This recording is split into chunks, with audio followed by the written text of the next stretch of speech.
course, you could forget all that. And just have fun! Die.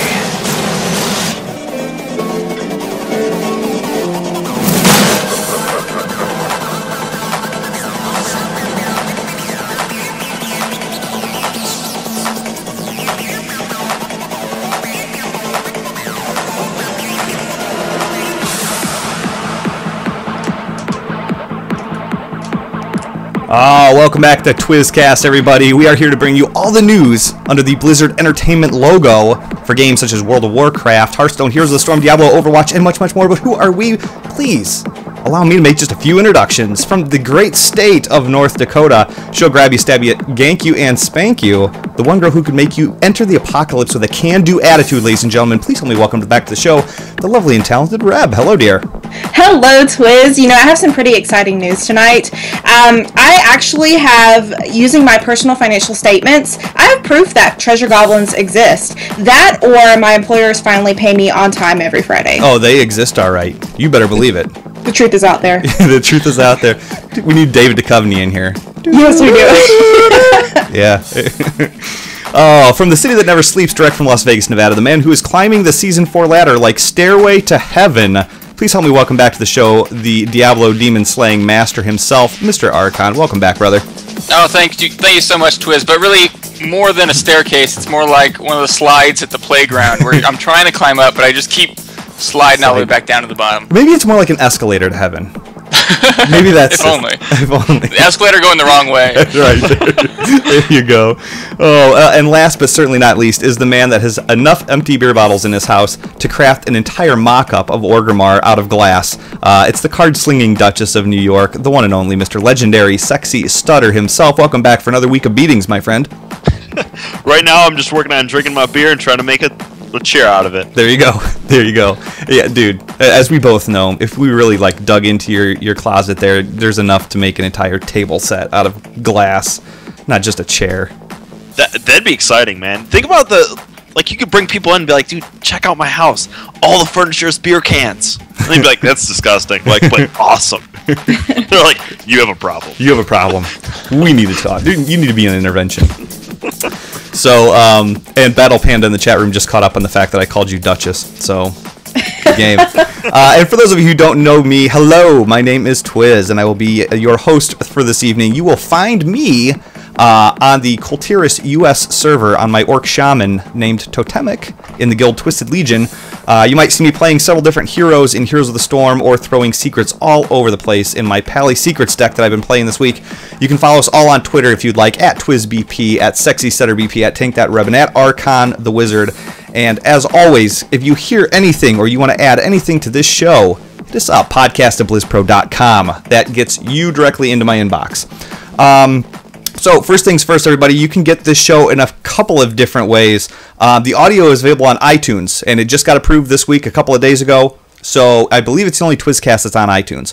So if you do a search on that, you should be able to pull us up. It's available on iTunes, and 5-star ratings or reviews help get us back on the map, ladies and gentlemen. So those are always very, very appreciated. If you like what you're hearing and you have just a few minutes out of your day that you want to write a review, it goes a long way. So also, the video for the show is uploaded to the BlizzPro YouTube channel. So if you see us talking about certain add-ons or certain things in games and stuff like that, you can check out the YouTube video where you can actually see the game being played, and we're walking through that. So that will be uploaded tomorrow morning as well.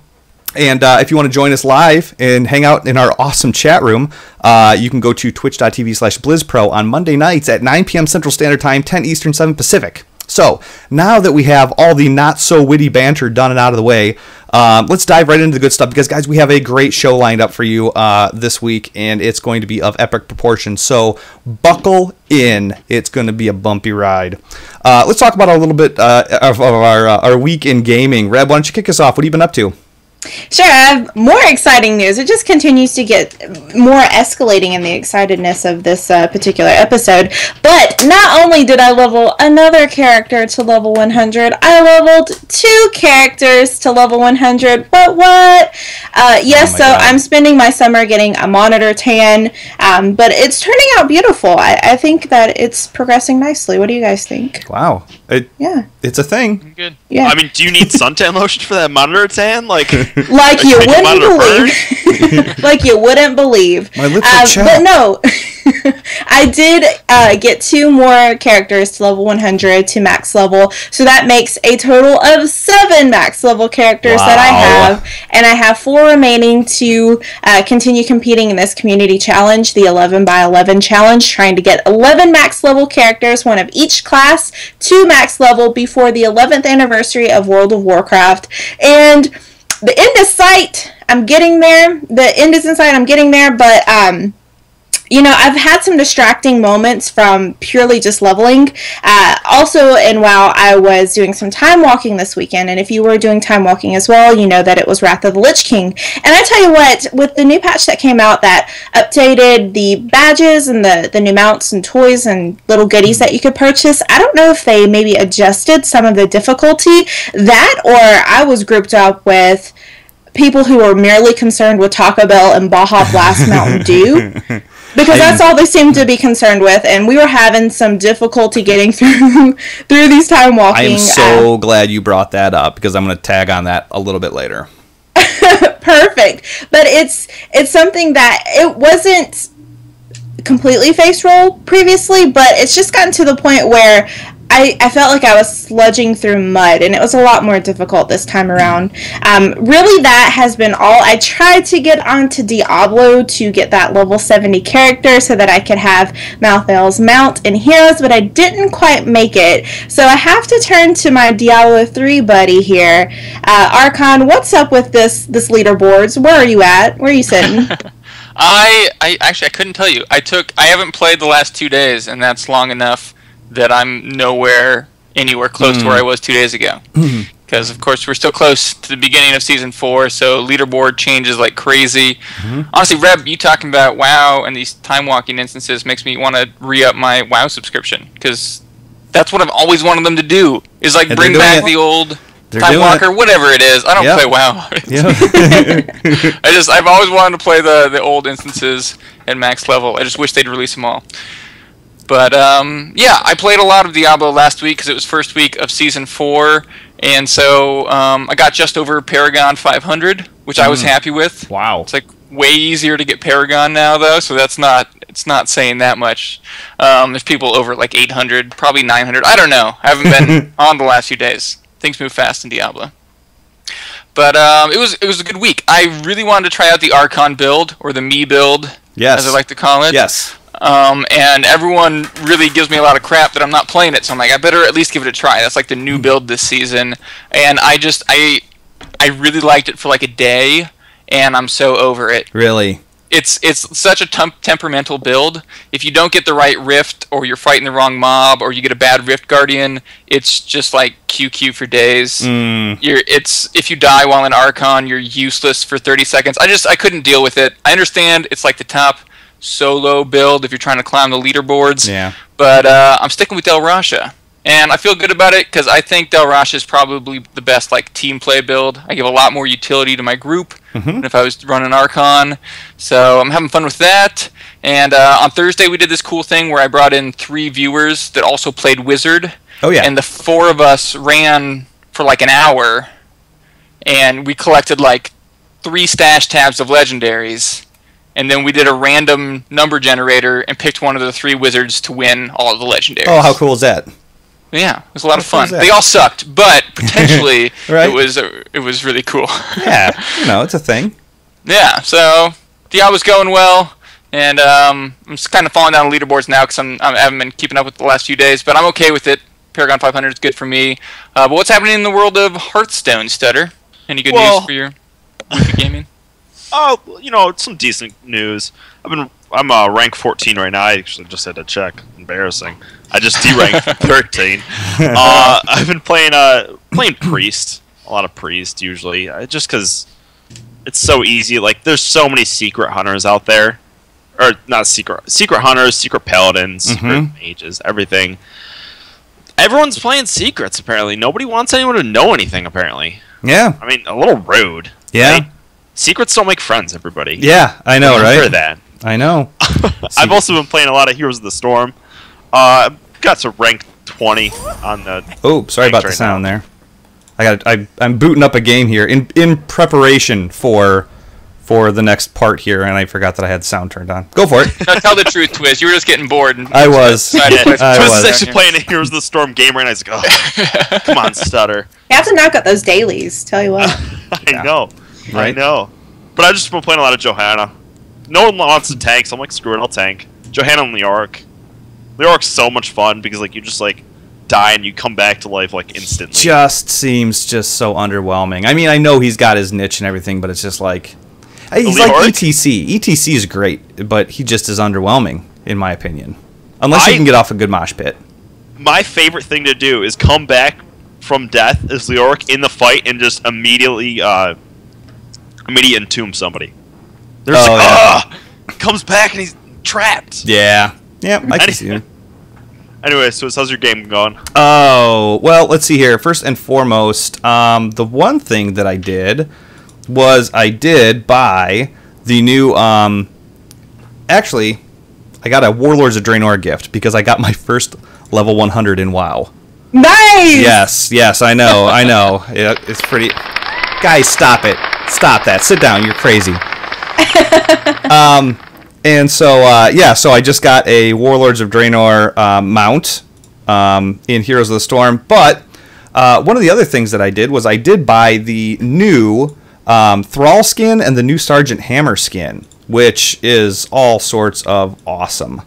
I'm a big fan of that. Sergeant Hammer is now kind of like a... she's riding this horde... The Horde Mobile. And it's all sorts of Warlords fashion or whatever. And I'm a big fan of that. It's pretty... I don't know. I really like this.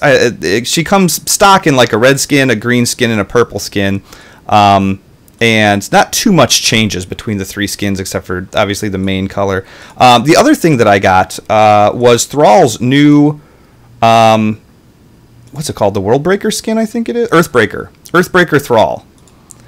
And if you look, he's got like his little... It's so BA. It kind of looks like Blackhand in Blackrock Foundry. Yeah, a little bit. Yeah. And he's got a ponytail. It's a flame ponytail, which I thought was kind of... You know what really burns my butt? Thrall's hairdo. Yeah.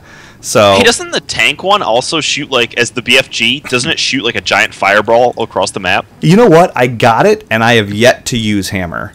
I got it. I've yet to use the skin. But in the shop, if you look at her skins and everything like that, it says that she comes with themed abilities.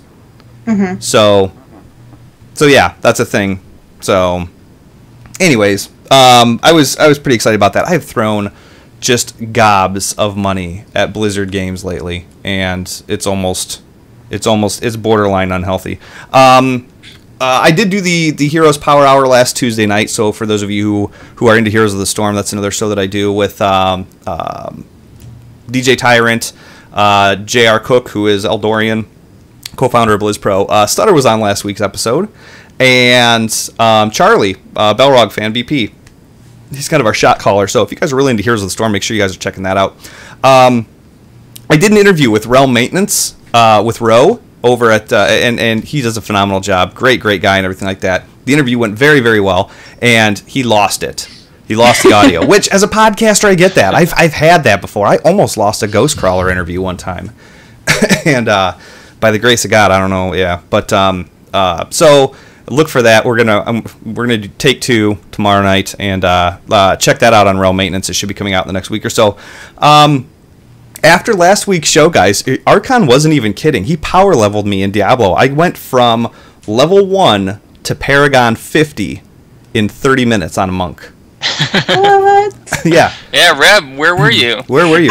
You guys know, I tried to log in. I'm having difficulty with Diablo not working on my computer. I don't know if anyone else has been experiencing this No, issue. yeah, a lot of people have. They should have fixed it by now. I'm not sure if you've tried in the last few days. Tried to log on a different computer and it worked, but we'll try after the show tonight, and you guys will hear about it next week. So yeah, now I just have to figure out how to play Monk. But I'm planning on sitting down and spending some time with that. Today was my 5-year-old's birthday, so the whole weekend was preparation for that and whatever. So my gaming was a little bit down to bare minimums.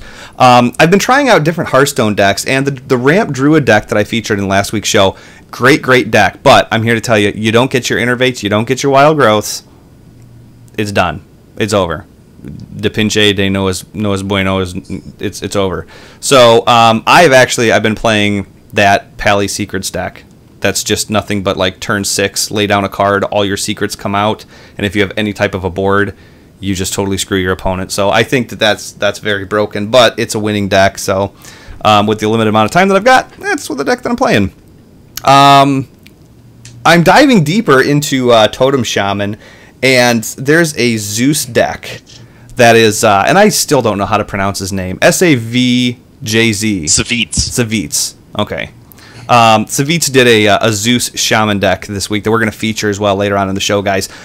Pretty awesome, and I played that for a little while, and I really like it.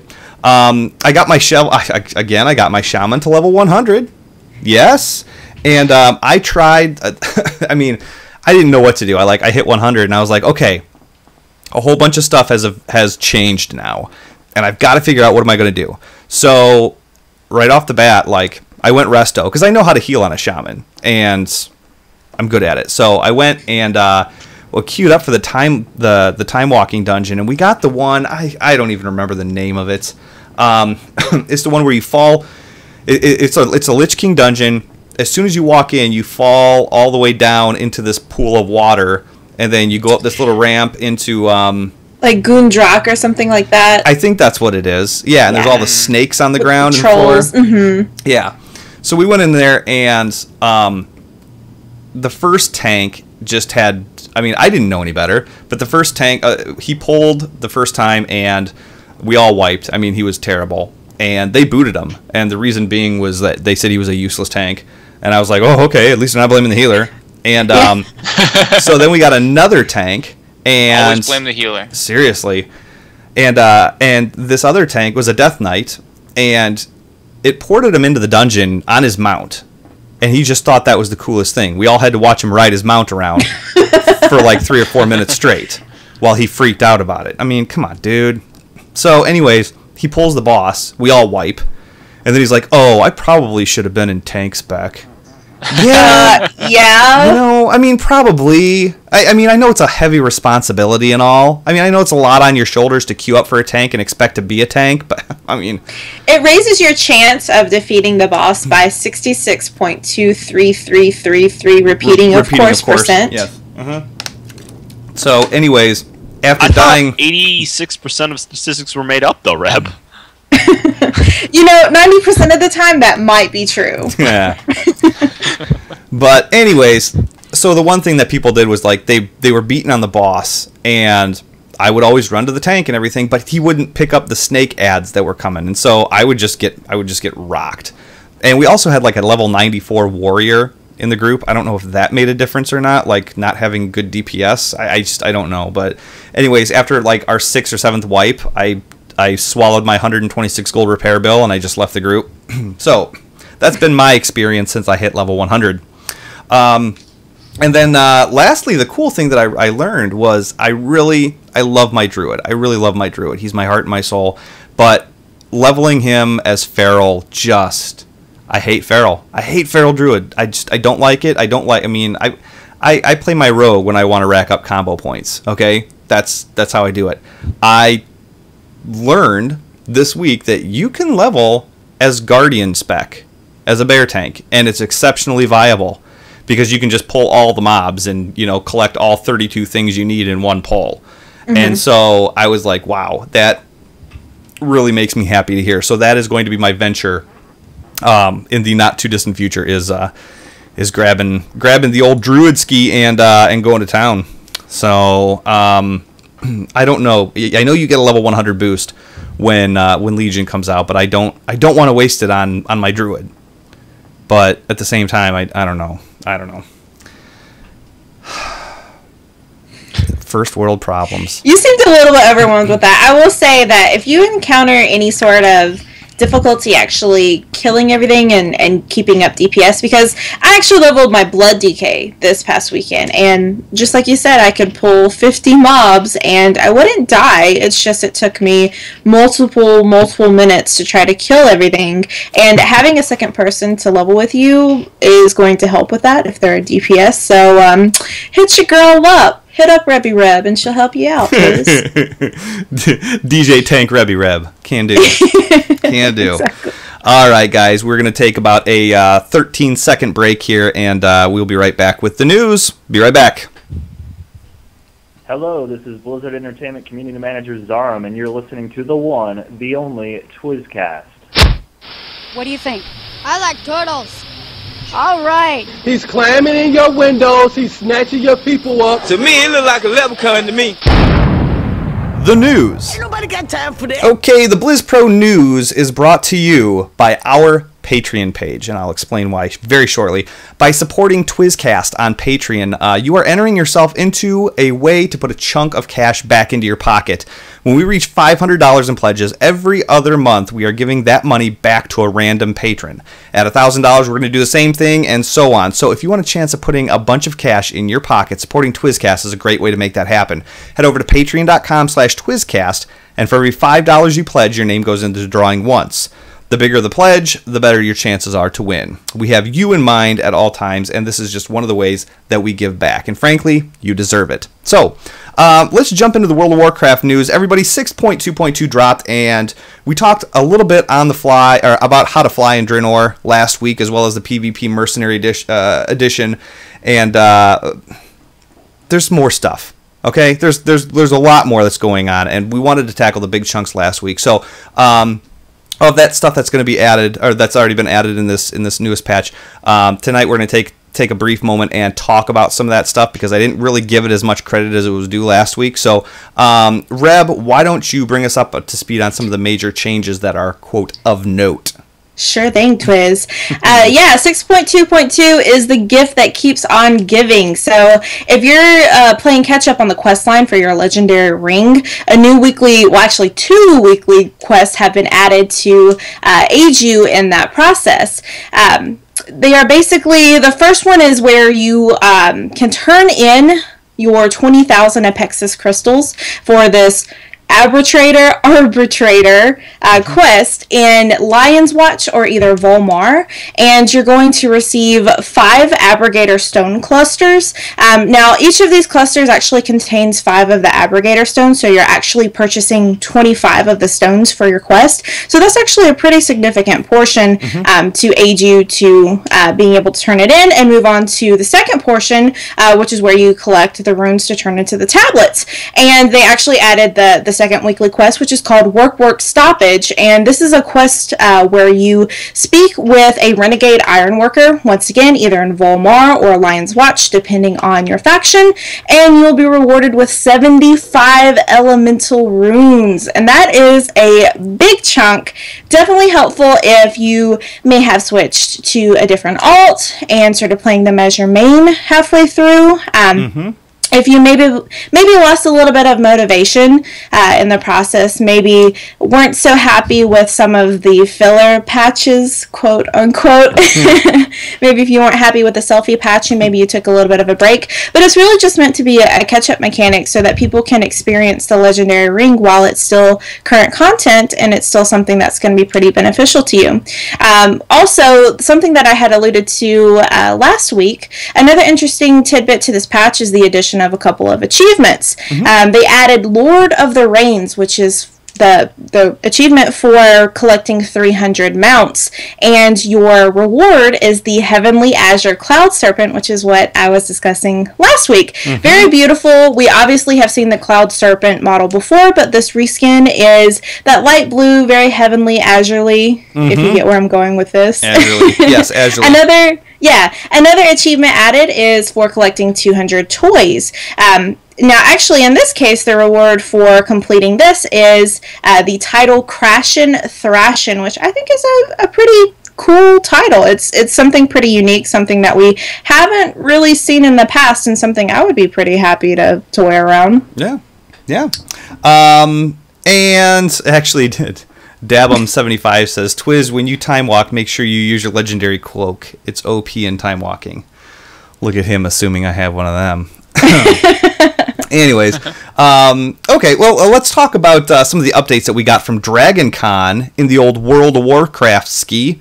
Yep, we got a few tidbits from Dragoncon. This first portion is going to be primarily just about the classes in game. First off, we just wanted to state that Demon Hunters are going to be starting at level 98 as of right now. That may change in the future, but it's so far what they have planned, which leads people back to the time-old question, what are going to happen with Death Knights? And they just wanted to reiterate that Death Knights will continue to start at level 55, so that's nothing that's going to change. Also, Demon Hunters will have a short transform with inner demon visuals, so that should be pretty interesting. Can't wait to see the artwork on that. Also, only Demon Hunters will be able to use the glaives that are being introduced into the game, so don't get any ideas, rogues out there. Yeah. Also, they wanted to note that double jump won't be disabled anywhere. Now, this is something that I kind of feel down the road we're going to see a little bit of an asterisk, and they're going to have certain areas where they disable this because it just would not be appropriate, and it may break the game, have game-breaking mechanics. Also, most specs are getting overhauled, tweaking them to fit the fantasy of the spec. Some of them will be renamed. This is pretty interesting. Yeah, this is one thing that I can't wait to get a little bit more information on that a little bit down the road. Some specs will have a renamed resource, such as Insanity for Shadow Priest. The sewer class hall for rogues looks great. Not really like a sewer at all. It will have treasure chest, and if you've been on the forums, this has been a real big nasty battle. There have been petitions signed by rogues the world over who do not want to be placed in the Dalaran sewer system. We are a noble class, and we would prefer to be in Ravenholdt. Yeah. Girl. By the way, you can go to the forums and you can sign the petition if you agree. Sign the petition. And know that the developers are going to do whatever the damn well please anyways. Yeah. Also, it should be noted that no new major glyphs will be added to the game. Multistrack is being removed, and other secondary stats have been changed as well. So that's something to look forward to and keep in mind in the future. Now, multi-strike was a Warlords thing only, right? Multi-strike was not in prior to. Right, it was introduced as a tertiary stat. Or no, not a tertiary stat, but a secondary stat. Yeah. It was introduced with Warlords coming in. Yeah, I like that because the new stats were supposed to be more exciting than just extra damage, but multi-strike is pretty much just extra damage. Yeah, it didn't really stimulate, and it didn't really have the effect that some of the other ones were having. So, I mean, we kind of saw that coming, so it's really no big shocker. There's some more kind of miscellaneous and random information that we had that should be noted. They plan that dungeons will absolutely be relevant again, so no more of this. Amazing. Because they were all about the fact that they were like, we don't want you to spend your life in dungeons. We want you to see the world that we created. We want to spend our lives in dungeons. Yeah, well, I don't know. And you know what? I'll say this just for the record again. I think the best model they had was back in Wrath of the Lich King when you could spam dungeons and buy tier gear. That was the thing, because you know what? And I'm not trying to get off on a tangent. I'm not trying to take away from this or whatever, but looking at the way they treat dungeons now and how they're theoretically going to be treating them in the future and how they've played a role in the past and stuff. I mean, even all the way up through Mists of Pandaria and that. I mean, dungeons were there, but they weren't a focal point, or at least to the people that I played with, they weren't. But back in Wrath of the Lich King, and I hate to be all Mr. back in my day, But, I mean, when you could spam dungeons and get Valor or whatever it was, I don't even remember anymore, but you could buy your tier gear so that way you could step into a raid and actually function. And, I mean, of course, people were bent out of shape because, we had to work hard and kill bosses and this and that to get the same gear that you're just spamming dungeons to get. Yeah, but my trade-off is that I didn't have the camaraderie. I didn't have the raid team good feeling when we downed a boss. I didn't have 3 hours hanging out with my friends on Vent or Skype or whatever it is that you guys use. So there's a trade-off there, but I think that was just the best thing that they could have done. And I'm hoping they go back to that a little bit.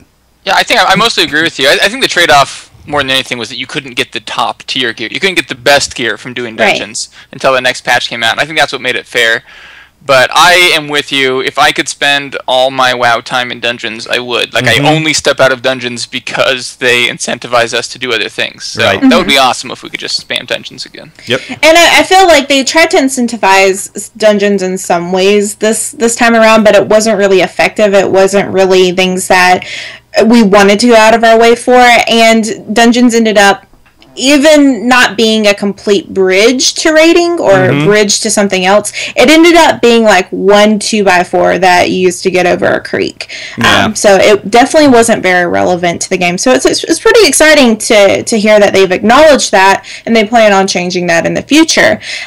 Continuing on with a few other things that they have made mention for Legion, the park in Stormwind won't be repaired yet, which why would we allocate resources for doing that when we have so many other things to make demon hunters better than rogues? I'm not bitter. Also, there are plans for Jaina, and this is not really a surprise for anybody who's a lore buff. I mean, they've been developing her character over the past 3 expansions, and so it won't be very shocking if she plays a really big role in Legion.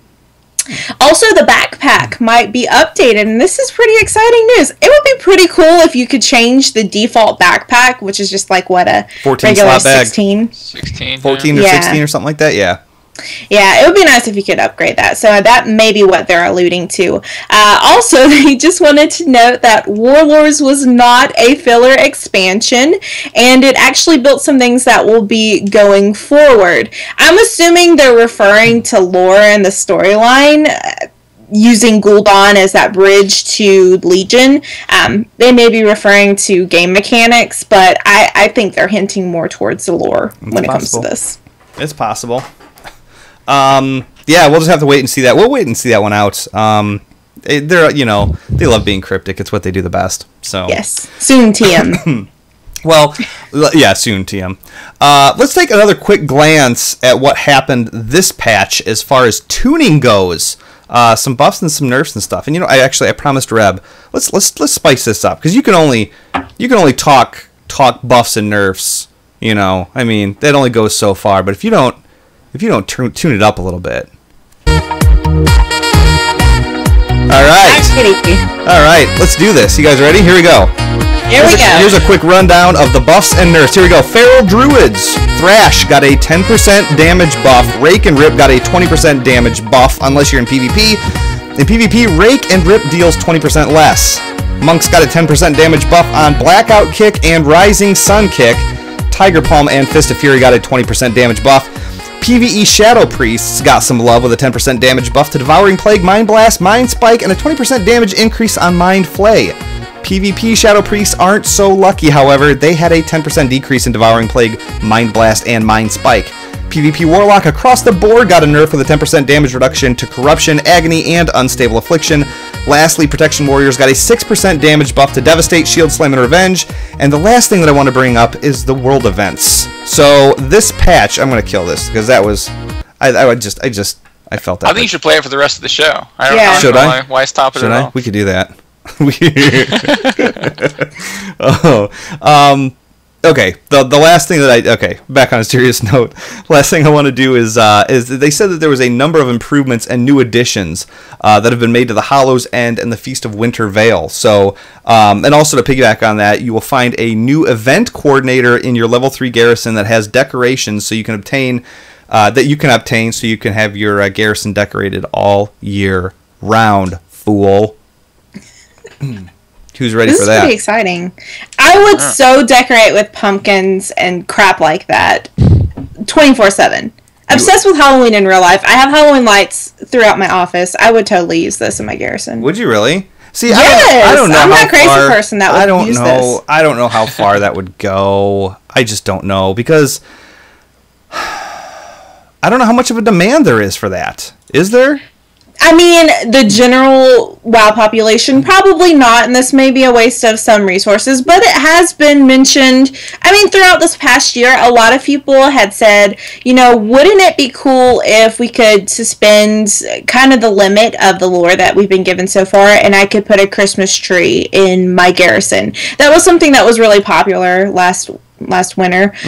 So I haven't seen too much in the way of other holidays that people are interested in. It was really just Winter's Veil. But there's a small cry. I don't know why the small cry is being the one that is being played to when we have a whole population of rogues who don't want to be in a sewer. Okay. I can see the beauty in that. I truly can. So, okay, guys, every week on Twizzcast, what we want to do is we want to give you guys something to take home with you, something you can go home and try and say, you know what, I heard about this on Twizzcast, and I want to use this, whether it be a WoW add-on, or a card combo, or a deck of the week, or a certain legendary item, or a Heroes of the Storm build, or whatever. And so this week, Reb, what do you have for us? I have a pretty cool add-on for us this week, and it is called Trade Skill Master. Now, the Trade Skill Master is something that is available on curse.com as well as in the client. Now, it has these particular plugins for it to do different things, and it is a very large and expansive add-on that can do multiple things. What I really want to focus on is the particular plugin for destroying. Now, this is something where if you like to cut corners, if you're a little bit lazy, this is definitely going to be right up your alley. Now, the black box that is displayed on the screen right now is actually displaying all of the ore that is currently in Twizz's bags. And now, if you have Jewel Crafter... Real quick, what I did was I went to Curse and I downloaded Trade Skill Master, and then I downloaded the Destroying add-on or plugin or whatever it is. Yeah. It says Trade Skill Master Destroying. Okay, just that way people listening on the download can follow what's going on. Yeah, so basically Trade Skill Master, or TSM, as I'm going to abbreviate it for the rest of this particular portion, is the first download, and then Destroying would be the plugin that you need for this particular use. And so basically if you have a Jewel Crafter, or maybe a Scribe who needs to mill herbs, or maybe you're even an enchanter and you need to disenchant stuff, this black box that's being displayed right now will display everything that you can quote-unquote destroy in your bags. So right now Twizz is on his Jewel Crafter, I believe, and he has all of the ore displayed that is in his bag that he can destroy to create gems. Now, if this is in your bank or your reagent bank, it's not going to show up, so it's very important that you do note that. Now, Twizz could press the Destroy Next button at the bottom of the black box. So he could hover over and click it, and it destroys for him. And it's like, hey, that's great. I don't have to click on my prospecting button and click on the particular stack in my bag. I can just select it from the black box, and then I can select Destroy Next. Now, we're taking it one step beyond that, because who wants to just sit there and constantly click the Destroy Next button in the middle of the screen? Let's bind it to our action bar so that we can actually just create a macro and just keep pressing one consistently. So this macro that we've actually created is pretty simple. I'm telling you, easy greasy. This will make your life so much simpler. We create a new macro, and it's very simple. It reads like this: /click. Then we have a space. And then the next portion is all put together. TSM destroy button. So just /click, TSM destroy button. Once we've saved that and put it to our action bar, we can just consistently press, let's see, what number is it on for you? Number 2? I just put on equals. Equals. So every time we press equals, and if you have a mouse that has the buttons on the side, like I do, I have a Razer Naga, it's pretty simple. I just consistently sit there and press 9, and I can mill everything in my bag, or I can prospect everything. And what I really like about this particular add-on portion as well is that if you are an enchanter and you are running dungeons for some reason, you're leveling, and you don't realize that you've gotten something in your bag that you can actually disenchant for materials, materials, it'll automatically pop up for you so that you know that it's time to go ahead and click the button. And it does it for you. So I would encourage all of our listeners to go out and try this if you are sick of pointing and clicking and trying to find that stack of ore in your bags, or trying to find that particular item that you wanted to disenchant. This just makes it very easy, very simple and streamlined, and it's definitely worth your while. Cool. That's pretty cool. Do you actually have to have the add-on window open to use the button, or can... I think the add-on window just shows you what you have available to break down. I would imagine you probably don't. Yeah, I mean, you can hide it. I believe that if you click the button, it will bring it right back up. Usually where I get the most use out of it is if I am an enchanter and I consistently am getting those items in my bag, it will automatically pop up and let me know that it's time to disenchant something. So that's more so the use that I use it for. But that's a good question, Archive. Yeah, actually, when you close that box out and I'm trying to hit my macro button, de pinche de no es bueno. Okay, so we do have to have it open, and that's just as simple as doing the /TSM destroy, and it'll bring it right back up for you. Yep. So Dabom in the chat room says, why don't you get LVUI and make your screen look nice? Because oh, do you have some aloe for that burn? I used LVUI, and I'm not a huge fan of it. Actually, you know what? I see that Dabom, he was targeting towards me specifically. I actually use LVUI. That was Twizz's screen, so don't even. Yeah. So, anyways, let's dive into some Diablo news. Diablo had a big old Reddit Q A last week, and we definitely wanted to touch on some of the highlights of that. Archon, what did we pull out of that that's interesting or worth talking about? All kinds of good stuff. We got a big list. I'll go through and just briefly mention all the points, and we'll talk about some of what I think are more exciting points. Okay.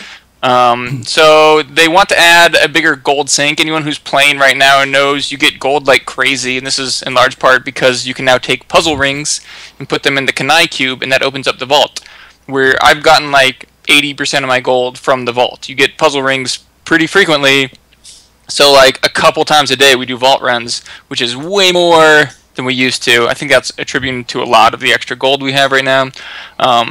Just so you know, you can also put the bovine bardish into the Kanai cube, and that opens up the cow level, for anyone who didn't know that. Just in case you didn't know. Yep. Yeah. Also, they think that adding a tooltip to show if a legendary has been extracted into the Kanai cube is a cool idea. That'd be pretty simple, just if you're like, wait, have I already gotten the power from this legendary? I don't know if I should keep it or not. Maybe you'll know. They're thinking about adding that. They have no plans to allow players to craft Ramalani's gifts. If you don't know, Ramalani's gifts add a socket to your weapon. They're like essential for your weapon to be viable once you find a good one. And it's all luck based right now, so you might not find one for a long time, and that just sucks for you. But I think they just feel they're common enough that if you're a serious player and you're playing, you're gonna find one you need for your weapon, and they like that you have to wait to find one. It keeps it exciting when it does actually drop. It's a Blizzard grind, dude. Yeah. You know, there maybe go. it is what maybe it is. You grind for a day, maybe you grind for a month. RNG. Yeah. Pride of the Invoker set has been reworked for patch 2.4 and will fully embrace the Thorns theme. They've been trying to make Thorns work for a while, and maybe we'll eventually have it. I think they just want to make sure that it's an exciting build to play, because Thorns, of course, you're just letting enemies hit you. Right. Take damage. They want to make sure there's a lot to it.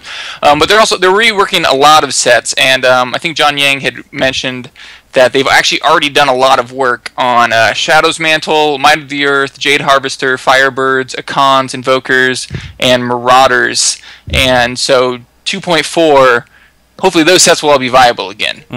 And he couldn't verify it for sure. You can count on it, but he did say that they've already been working on them. So I think you can count on those old sets being viable again, which I'm excited about, because I tried to do a Firebirds build the other day just to try it out, and it's so bad compared to the new sets. I expected half the damage, because Firebirds was the set in the first few seasons, but it was 20% of the damage of the new sets. So that'd be really exciting if they could actually rework it, and we could put it into some new builds. Make it a thing. Yeah. They want to make it easier to keep track of buffs. Right now, there's a lot of buffs you have to keep track of to play optimally, and sometimes you get a monk in your group, and all your buffs get pushed over, and you can't see your important buffs. Mm-hmm. So they're saying that you're going to be able to see the buffs that you need to see first priority once you're done with that.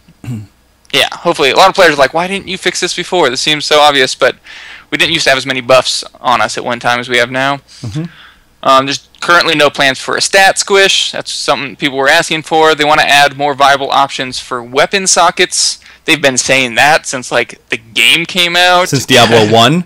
Not since, like, day one, because it used to be harder to get crit chance and crit damage, but because crit chance and crit damage multiply, crit damage in your weapon is just way better than anything else, because pretty much everyone has, like, 40% plus crit chance. Crit damage is just, it's way better. Like, you only put emeralds in your weapons. Maybe someday that'll change, but we haven't gotten any indication of what they're going to be doing exactly. There's a special event that happens with King Kanai based on what month it is, so maybe some kind of winter Christmas type event coming. People have been asking for something like that for a while. They think they made some good steps with build diversity in patch 2.3 and hope to continue doing so. I agree that it's getting easier and easier to do multiple builds for the same class. It's not just every class has their one build, and so hopefully that gets even better. No plans to change any of the Paragon stats.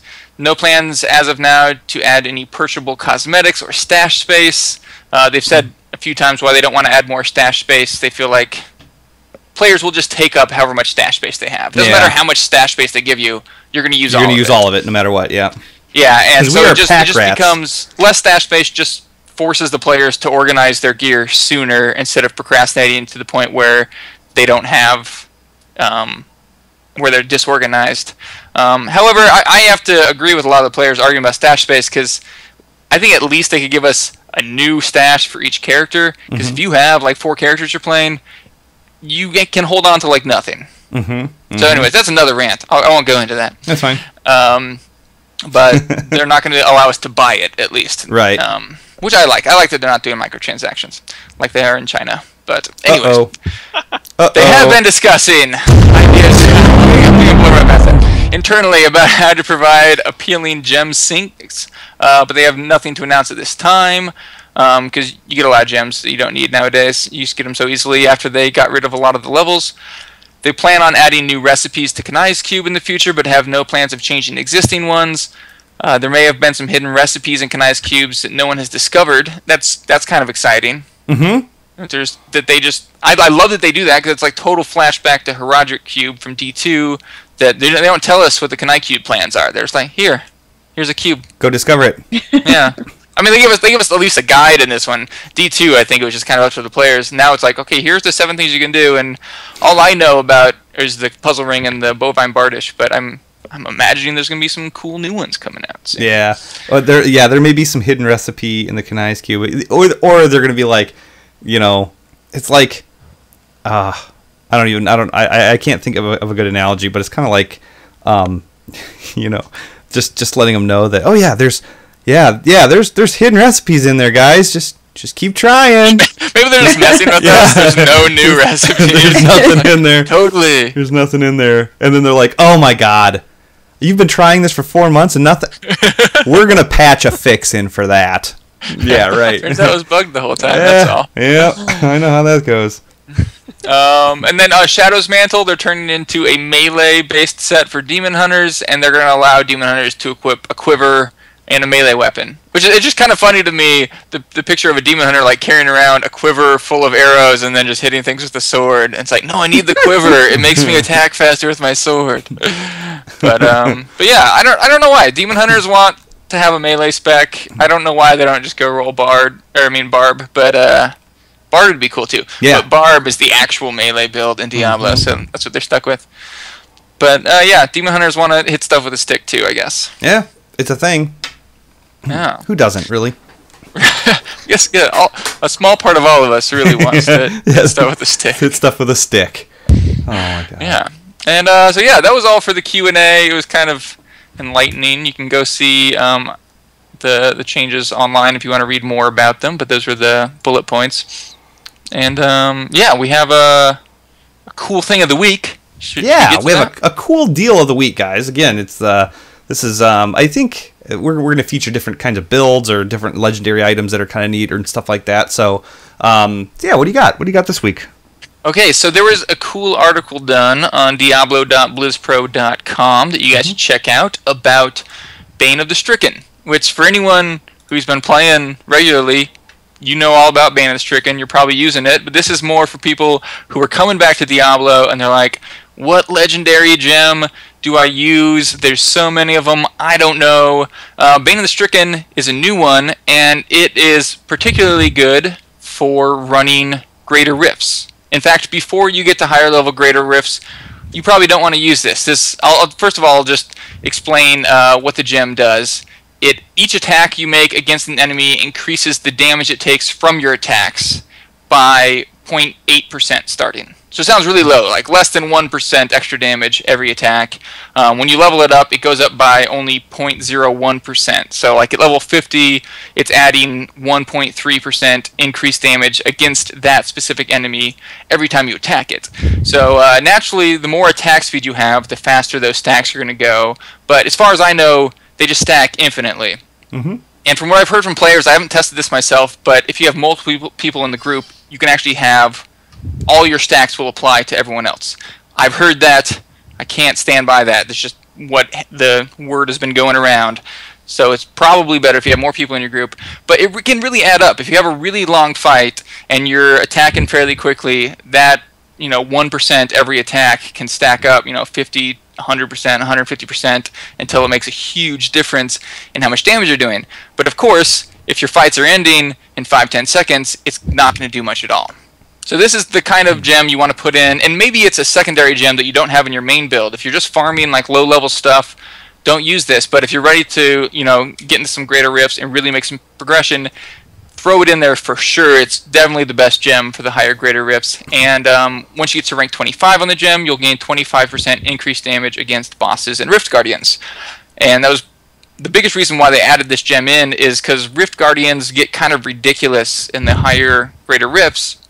And so they wanted to at least give players an option of how to not spend a third of the Rift just fighting the Rift Guardian. And this was one of the things they did. So it's a good one. If you're looking for other good gems to use, just to mention them, Bane of the Powerful is really popular. That increases your damage to elites, and Bane, and it also increases your damage after you kill an elite. And then Bane of the Trapped is really powerful as well. It increases the damage you do against crowd-controlled enemies, but it also, once you get to rank 25, slows down enemies near you. So if you're melee, then you'll automatically get the bonus damage because you're already crowd controlling all the enemies near you. Mm-hmm. If you're not melee, it's just good if you have a build that crowd controls. But those are probably the three, I would say. Bane of the Stricken, Bane of the Powerful, Bane of the Trapped are probably the three most popular right now, but that's just based on my own anecdotal evidence. Yeah, and it doesn't sound at all like you know what you're talking about. And I know nothing about Diablo, so really what I'm saying is go do your own research. Why are you listening to me? Yeah. Well, guys, if you want a more of a detailed breakdown, I know we went through that pretty quickly. Head over to Diablo.BlizzPro.com. I mean, there's articles left and right, different legendary stuff like that, different news Q A stuff like that's out and about. So feel free to read up on that. Anything else in the Diablo world that I missed? No, yeah, those are the big things this week. Cool. Well, why don't we talk a little bit about Hearthstone? Now, Hearthstone is a game that constantly changes in terms of the meta and what cards are being played, but in the way of the news, there's sometimes a little bit to talk about, sometimes not so much. I'd expect that we'll certainly see something at BlizzCon, though. So for the time being, we'll give it its just desserts and some of a little bit of the news that's out there, and give you some card synergy ideas and another sweet deck list. So, Stutter, what's going on in the world of the Hearth de la Stone? Well, we figured out who gets the advantage in the World Championship regional qualifiers for NA and EU. So we got, for Europe right now, we got Maverick, Kalento, Life Coach, 6-0 Pavel, Ostakaka. I don't know how to pronounce that. Ho.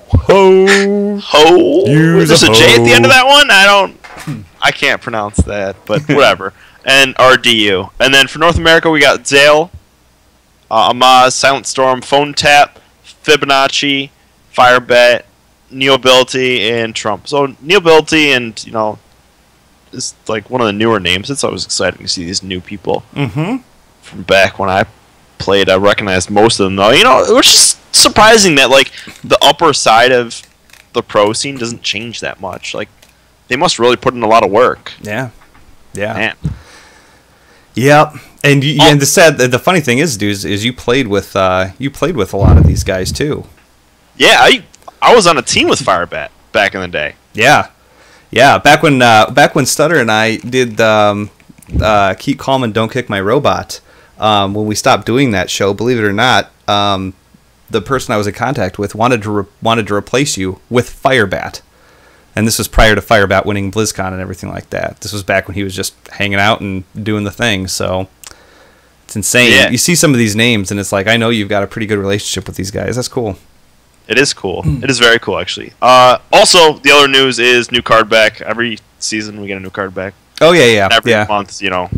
Every month's a new season, and every season's a new card back. I actually kind of like this one. It's the Hearthstone. It's the Exodar's Exodus. I don't know lore. Yeah. I don't know lore. Exodar's Exodus. Exodus. Same thing, right? Exodus. Yeah, but see how like crystals in the back? I think it looks pretty cool. I like how like that's like a little thing they do that I actually really like the new card back. I'm waiting for the day where they just run out of ideas and they're like, guys, we're just gonna give you the same one we gave you a month ago and we're gonna take it away from you. Yeah, exactly. We're taking away the basic card back and that's gonna be your reward. Okay, guys, we're done. We're done here. Yep. So no, I think that's pretty neat. I think that who is that guy that's not Prophet Velen, is it? Who is that? Yeah, that's Velan. Is it Velan? Yeah. Okay. Velan is the leader of the Draenei people who are actually not named Draenei until they did their mass exodus via the Exodar. Oh, you just got schooled by Rib. Wow. Yeah. I know. Apparently, I need Sunday school and lore. Yeah, Sunday school, you would have learned how to pronounce Exodus at least. That's not pushing. Oh boy. I got smaller words than that. I got to work on. Oh god, too funny. Right. Well, yeah. All right. Yeah. Let's move on to card combos now. So okay. This is a little segment we like to do with card combos that are interesting. Mm-hmm. This week it's Shaman. We got Elemental Destruction and Lava Shock. So the cool thing about Lava Shock is it unlocks all your overloaded crystals after you use it. So Elemental Destruction is a 3-mana card. You know, it deals 4 to 5 damage to all minions. This is pretty much a board clear, but it has 5 overload. But if you play that on turn 5, then play Lava Shock, you unlock all your crystals for the next turn, which is awesome. You could also play Elemental Destruction on. You could play it on 5, and then on turn 7, you could unlock all those locked mana crystals with Lava Shock as well. But Lava Shock costs 2, so you're still going to have 5. So you'd have to play it on turn 7. Or no, you'd have to play Elemental Destruction on turn 6. And then you'd go to turn 7, you could play Lava Shock. Right. Or if you have the coin, you could do it turn 5. Yeah. Yep. So that's just a cool little combo. Actually, a lot of Lava Shock gained a lot of bonus because of Elemental Destruction, because it's such a good board clear. Because think about how many times you're waiting for that Lightning Storm and you're just like, man, I hope this hits 3. Yeah. Just hope. Come on. Yeah. And Lightning Storm definitely still has its place because Shaman needs a lot of board clear because its early game is, it's alright if you get the Rock Pointers or Lightning Bolts, but it's a little weak. Yeah. It's a little weak most of the time if you don't. So you're should, using a lot of spells off early. It should be of note that Elemental Destruction is an epic card, so you're looking at 400 dust to craft it. Mm-hmm. So, but it has a cool animation. I haven't seen the animation. I just have the regular. So it's pretty cool. You should check it out sometime. Yeah. So for the second card combo, it's tried and true. It's Malygos and Lightning Bolt. Who doesn't like dropping the Mally God? Oh yeah, dude. Mally. He's one of the most fun cards to play. Not the most fun, but he's one of the most.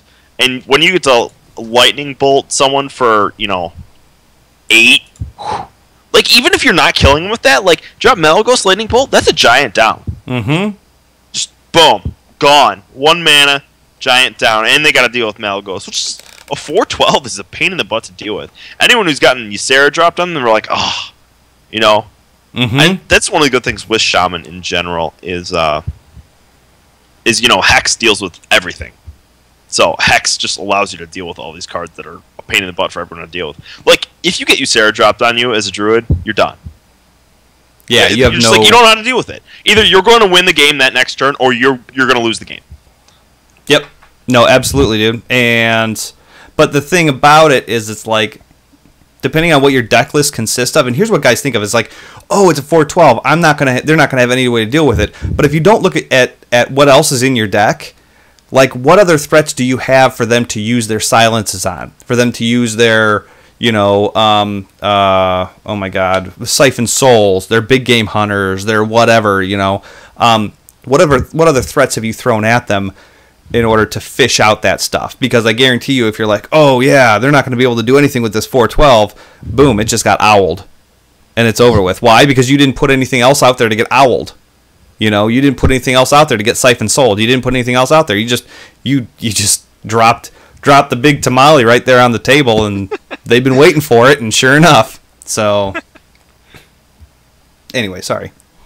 Continue. Yeah, I know. I know that feeling. So should we go to the deck that you were talking about earlier? Let's do this. Do you want to break it down, or do you want me to?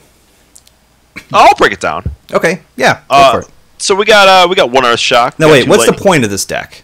The point of this deck, Zeus. Everyone knows Zeus is the god of thunder, right? So the idea is you use Malagos and you finish people off with, like, high burst spells. So, lightning bolt, crackles, maybe even a lava shock. Who knows? So the idea behind this deck is to get the end finish. Everything else is kind of like to live to that big end burst, So we got one Earth Shock, and Earth Shock is just a money card. Everyone loves this card because it's 1 mana, silence. Whenever you Earth Shock one of those drakes, Twilight Drakes, yeah, man, that's such a good feeling. Yep. Oh, it's glorious. Sometimes I just concede after that because it's the high. We got 2 Lightning Bolts. This is a 1 mana, 3 damage, Overload 1. Combo's great with Malagos.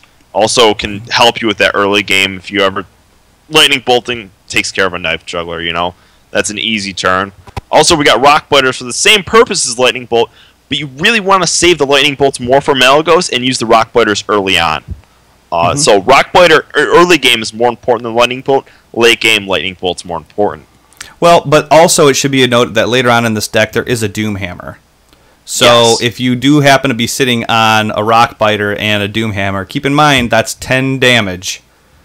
That is true. So it's very bursty. The whole deck is very, very bursty. Yeah, the idea is to live until you can just be like, you're dead, The whole idea is to live until you're dead. Yeah. Gotcha. It's like, but like the idea is, it's like you play against Zeus and they kind of like just slowly beat you down and you're like at 5 health and you're like, I know I'm going to lose next turn, but like he took like 4 turns to get there. This is going to be like you're at 20 health and then you're like, well, good game. Yeah. Yeah. So you get that extra little burst that it's crazy. You double Rock Biter or Doom Hammer, that's 16 damage. Ooh. Of course, you get your Doom Hammer, Harrison Jones, but that's for another. That's another discussion.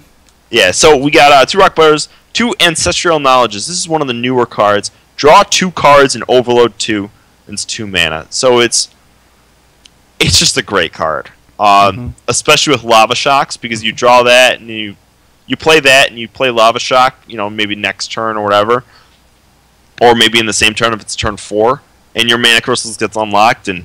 You're free to go. So that's just a big deal. Basically 2 cards for 2 mana. Yeah. It's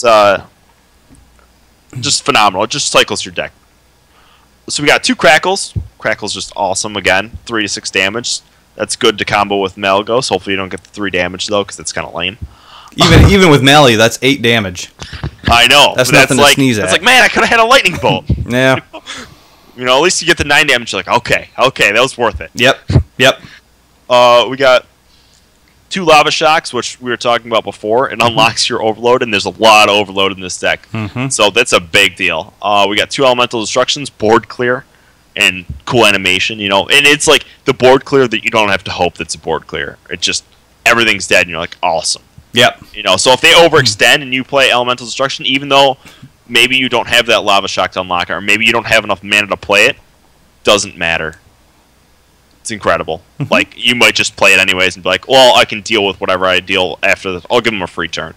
2 Farsights. This is interesting in this deck, and the purpose of this is to basically, hopefully you get like Crackles or Lightning Bolts or, you know, something of high value, like maybe even an Elemental Destruction. Something with Overload so you can combo with Lava Shock or combo with Malygos. This whole deck is based around like high burst spells, cycling as much as you possibly can, you know, trying to keep everything on the board under control, or keep the board under control, live through everything until you can cycle through your deck enough to get the cards that you need for basically the one turn kill. And Farsight helps you get to that later on. So, I mean, ideally you Farsight a Malygos. Right, yeah. Because then it's 6 mana. It's 6 and it's mana. awesome. Yeah. But, I mean, one of my favorite things to get is Fire Ellie. But that's just me. So after that, we got Healing Wave. This is to help you just keep alive. And you got a decent amount of high-cost minions in here, you know? If you're playing Healing Wave and you need it, you're probably playing against an aggro deck. And aggro doesn't have a lot of high-value minions, so most likely you're going to get that 14 health instead of that 7, which is a big deal. You got 2 hexes to deal with anything big. You know, we were talking about that before. It's just awesome. We got 2 Lightning Storms. It's board clear, but it's only their side of the board. So if you have the board, you might just want to throw that out there, basically to clear their side and keep the board for next turn. Let them deal with your stuff. It's also, obviously, you can deal with like, it can be an Elemental Destruction that's like toned down too, if you need it to be. Against Zoo, either one of those will work just fine. We got a Charged Hammer. This is an interesting new card. It's an epic, so your hero, once you Death Rattle, so you use all the things, all the charges, your hero power becomes deal 2 damage, and that's a great hero power. I mean, that's mage hero power, but better. Yeah, absolutely, dude. Yeah, and it's just, when you can deal 2 damage to anything on command, it really helps you control the board. I mean, you know, you combo that with a Lightning Bolt or a Rock Biter weapon, that's a 5 health creature just dead. Absolutely. We only got 1 of those, though, because you don't really need 2. What are you going to do? Have the hero power upgrade again to deal 2 damage again? Yeah. Kind of lame. We got Ancestral Call. Put a random minion from each player's hand into the battlefield. This is first off to combo with Malygos, hopefully. That's the dream. The hard part about only having 1 of these in the deck is it's like, you can't get the Wombo combo out until you can get Ancestor's Call and just Mally in your hand, along with all your burn spells. Yeah. So you can also use this as like a tempo play for maybe Emperor Thorson or a Gadgetzan Auctioneer would actually be pretty good too, because then you could cycle through your spells to get to Malygos and other things. Yeah. Obviously, ideally, you want to save it for Malygos, but in dire need, you can use it to, you know, get something else out. Sure. That you need to get out. We got 1 Doomhammer. We were talking about that before for burst plus board control. I mean, a lot of times in Zoo, you're just whacking everything with your face and hoping that they don't kill you. But with Healing Wave, that makes it a lot more beneficial. We got 1 Fire Ellie. We got 2 Azure Drakes. Yep. And Emperor Thorson. 2 Azure Drakes, Emperor Thorson, 1 Fire Ellie, 1 Gadgetzan to cycle out. Emperor Thorson, though, let's talk about that for a second.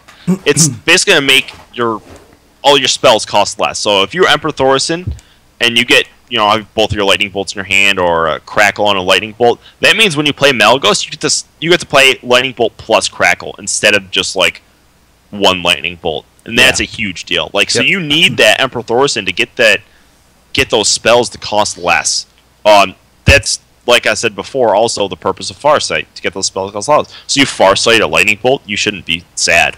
Oh, absolutely. You should be happy. Absolutely. So you have a chance at 11 plus 8. You have a chance at 19 damage if you're able to get 1 Crackle and 1 Lightning Bolt in your hand when you Emperor Thorson. You have a crack at 19 damage. So, I mean, just putting that into perspective, and that's on turn 10. Yeah. And we got Gadgetzan to cycle, obviously. But But one of the things is, Gadget Stand's a little expensive for me. So if I was ever to replace one card in this deck, it'd be Gadget Stand Auctioneer. And I'd put it in for a Fire Ellie. Same mana, but it's a 6/5, and it helps you control the board a little bit more. So Gadget Stand's, I mean, Savit's had a reason for putting it in there. He wants to cycle the cards. Well, and you know what? Like, you get later on in the game, if you get, like, let's not talk about something like Handlock or something. Let's talk about, you know, some sort of a control pally or mid-range pally or a druid or something like that, a ramp druid. All their cards are late game. You know, on turn 8, you're expecting Tyrion, or you're expecting, you know, Ancient War, or, you know, something like, depending on what they're running. So what immediately you can do is you can Gadget Stand Auctioneer and Hex, or Gadget Stand Auctioneer and Lightning Storm, and start cycling that way. So it's expensive, but if you're playing against a late game deck, you're going to be able to benefit almost instantly off of that Auctioneer. So also, Paladins have been dropping their 4-mana weapon recently. It does 4 damage. What, Lightspring? I don't even remember what the name is. True Silver Champion? Yeah, True Silver Champion. Yeah. What am I thinking? Lightspring? I don't know. I'm crazy. Yeah. But True Silver Champion. So, I mean, they've been dropping that. Gadget Stand gets a little buff, you know, because it doesn't just die. Sure. And then obviously we talked about Mally. And Azure Drakes are basically just a better version of Gadget Stand Auctioneer in this deck, because it's most of the time with Gadget Stand you're cycling with 1 or 2 spells. 2 spells if you're, you know, really lucky, but 1 spell. Azure Drake is the 4/4 for 5, and it gives you a card, and it has spell damage. So it's just like it's a slightly better version of Gadget Stand Auctioneer in my opinion. Yeah, I can see the beauty in that. I know it's tough to keep the minions down and everything like that, but I know the couple times that I have played this deck, I will have Ancestor's Call in my hand, but I'll also have an Azure Drake or a Fire Ellie. And it's like, I could do everything I want right now to kill you. But if I play Ancestor's Call and I only got 1 in my whole deck, and it pulls out the Fire Ellie or it pulls out my Azure Drake instead of Mally, it's done. So it's almost bad. But you also know that when you drop a Healing Wave and it flashes a Mally, like the jig is up, and they're going to try and burn you as fast as they possibly can because they know you're going to one-shot them. So what we're going to do is on BlizzPro.com, there's an article that's typed up about this particular episode and everything like that. I'm going to include this deck in the show notes, as well as a lot of the other stuff that we talked about. So if you go to BlizzPro.com when this show gets posted, you'll be able to see this deck. You'll be able to see some of the other stuff that we talked about. So anything else there, sir? I mean, I'm pretty good. How's Heroes of the Storm going? Heroes of the Storm. Heroes of the Storm. Let's talk about Heroes of the Storm, shall we? Because they did a thing this week. They did a thing. Things. Oh, man. This week, Heroes of the Storm released some news that has aggravated myself and what appears to be a lot of the player base. In a post by Spirian, I think that's how you spell it. Earlier this week, he said that they are restricting Hero League to a party of 2 at the very most. So what does that mean? It means that if you have 2 other friends that you play Heroes of the Storm with, you are stuck with quick match. I'm sorry, if you have more than 2 other friends that you play Heroes of the Storm with, you are stuck in quick match or finding 2 more people to do team league. According to the team, they analyzed, the team being the Heroes of the Storm team, they analyzed their internal data to make this decision, and it was based on this reasoning. And I quote, when we look at the data for parties of 3 and 4 players in Hero League, we often see large skill gaps among party members. This is fine for players in a party of 4, for example, who have agreed to queue together despite any differences in skill that may exist. However, the matchmaker needs to complete the team by pulling a 5th player in who queued up alone, and did not necessarily want to play with teammates of varying skills. Okay, right there, first and foremost, it's like, you know, they didn't necessarily want to play with teammates of varying skills. How high can their expectations be when you're queuing alone in Hero League? You know, like, how high can your you know, it's like, I'm queuing alone, so I'm going to get put with 4 other people. They're probably going to be random, you know, probably going to be idiots and awesome players and idiots that think they're awesome players. Isn't that kind of the idea, though, that they want you to be able to have high expectations when you queue alone? From what I'm reading, that's what they're identifying as the problem. Yeah, but if you had 5 independent people who all queued together and they were somehow thrown together, if 2 of them are less than exceptional players, 2 of them are really great players, and 1 player is kind of mediocre in the middle, I mean, they've all kind of gotten that same difficulty that they would have encountered if 4 of those players would have grouped together. I really don't see there being a difference. When you queue in by yourself, it's a known problem that you may get someone who's less than exceptional, you may get a great teammate. Well, ultimately, the big picture thing that they're trying to fix with this is a communication gap. They were getting people who were queuing up in 3s and 4s, and you'd have that one person that was left out who had no idea what was going on in the match because the 3 or 4 people were all together on Skype or whatever and not communicating to the 5th. So what they did was they basically said, okay, you can only queue up in groups of 2. So it's going to be me and Stutter, and then 2 other people, and then 1 random dude. And so that forces us to communicate. I think, and let's see here, Kindeth says, I think the HOTS change is a good one. I think it's a bad one simply because, I mean, it's different for every person. I play with 3 to 4 people. That's how I play. That's how I enjoy this game. I don't always want to do Hero League, and I realize I can do Quick Match and stuff like that, but sometimes only 3 or 4 of my friends are on, and we don't have enough for Hero League, but we don't want to do Quick Match. We want to make something work. But going from 4 people to half that, 2 people at the very most, and it just doesn't work. I can see 3 people, because at 3 people, that's still, that's 60% of your party that knows what's going on, and 40% of your party doesn't know what's going on. So 40% is a pretty decent number. That's enough to say, hey, we need to keep these other 2 people in the loop as to what's going on and what we're deciding and stuff like that. It sounds like Kindeth is kind of saying, right now, you're kind of forced to queue up with 4 or 5 people just because you can't compete otherwise when you're playing against teams that are all communicating together on Skype. Maybe where with the change you could actually be competitive going in solo or in groups of 2. Yeah, well, and I mean, that's what they're saying. That's the problem that they're trying to fix. And he is the target. He is the person that they're talking about. Or that his situation is what they're referring to. I don't know. It just depends on who and how you play the game.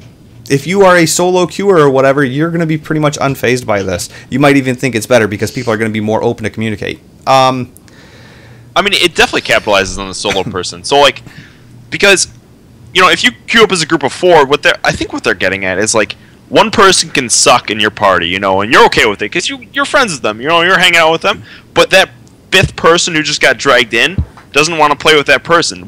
I think what they're trying to do is capitalize on the MMR system that they're doing. So, the MMR system, you match with players of equal skill level is what their goal is. So, if you have a group of 4 and they're all really high in variation in skill level, you might have a person who's rank 1 and rank 40. Well, on average, they're rank 20. So, they queue up with a rank 20 guy, and the rank 20 guy is like, well, why am I playing with this rank 40 dude? What's going on? That's my guess. I don't know. All I know is that, me and 3 of my other friends can't play together anymore. And I'm not super stoked about that. I could even see having one of them sit out, even I'll sit out, and those 3 can play together or whatever, but they just cut our team in half. And not everybody was super bad about communicating with that 5th player. We did that. I mean, maybe we're the minority. Obviously, perhaps we are. Just ping something on the map. You don't even have to type anything out. Just ping. I know, and I don't get it. Kindeth is, he's making some awesome valid points in chat room, right? He says, in other words, there's no option at the moment in ranked play for solo or duo players, but team groups already have team ranked. But, if this is a game that you're supposed to play with friends and everything, you shouldn't be forced to find 5 friends all on at the same time to just play together. I should be able to jump in with at least three of my friends and be a 4th and do something besides Quick Match. Because there's just something in that building up, in that in that draft mode where you're looking at who they pick and who we pick and who's viable and who's not viable and the map that we're on and stuff like that. I mean, so much strategy built into that draft mode and stuff. Whereas quick match, it's like, oh, here you go, here's our used playground equipment. Go out there and screw around for a while. Try not to get hurt. That's kind of how I feel about quick match, and I don't know. It's just, I'm not super happy about it. But there's some people that this affects, that it's legit for them, and it's a thing. So, I don't know. Was there anything else that you wanted to mention about Heroes? No, not really. You know what? I was going to do a Heroes build, but we're already about an hour and a half into this, so I'm going to move this along, and we'll hit a build next week. Yeah, well, I mean, it was awesome that kind of definitely gave us some talking points in the chat room for Heroes and actually kind of play devil's advocate for us. I'm actually, Twiz, I'm kind of sitting here looking at the chat room right now, and I'm really thankful that we don't get a lot of nonsense like the other chat rooms usually do. I just feel so good that we're covering good information and we have a great time, and people can actually let their hair down, chat during the show, and get more out of what we're doing. So it's just a really nice feeling. I think you're absolutely right, Reb. And actually, you know what? I recently watched some streams on Twitch and got to see some comments that just absolutely made me shake my head. Did anything in particular stand out? Oh my God, you had better believe it. Ladies and gentlemen, brace yourselves. Off we go.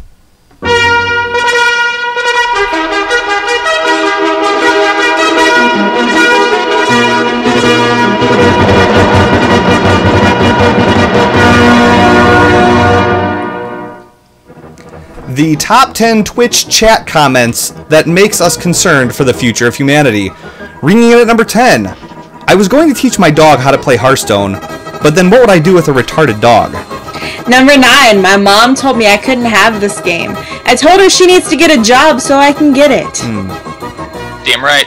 Number 8. Diablo is a game of skill and numbers. Like, for example, I have no skill, so the number of times I can die in hardcore mode is 1. That's skills and numbers right there. Yeah. At number 7, I rarely take showers anymore. I just cake the deodorant on really thick. Oh my God, I suck. It's alright, you should have seen him try to type it. Air fresheners. I'm pretty sure that's on point for what I've done. Fair enough. Yeah. I think that is on point. Number 6. Does anyone else find it underwhelming that he's playing Metallica and Eminem and completely sucking it up with Lily? The number 5 Twitch chat comment that made us concerned for the future of humanity. I hate to break it to you guys, but the only card you're going to use to make you win at Hearthstone is your credit card. So true. Number 4. I haven't seen PvP this bad since my dad pounded a case of beer and then tried to get a coon out of our basement. Number 3. How much money do I have to donate to get you to fart in the microphone? Let's not be greedy here. Let's not be greedy. Number 2. I've only leveled on a PvP server one time, and like a gnome at a urinal, I had to stay on my toes. Oh.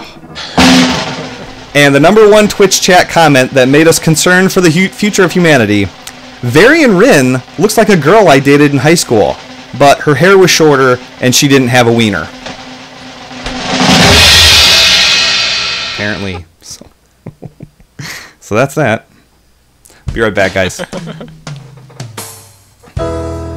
Today, we salute you, Mr. 3 frames per second man. Mr. 3 frames per second man! You dare dream of a world where the fire animation is something you can easily walk out of. Get out of the fire! You boldly embark on quests that take 4 times as long. I don't know if I'm still in combat! And one day, you'll actually be able to see your bobber dip when you fish. I don't know if I should click now. And Moonguard will no longer kick you due to FPS problems. Mail not up looking for fun. So here's to you, Mr. Sultan of Suck.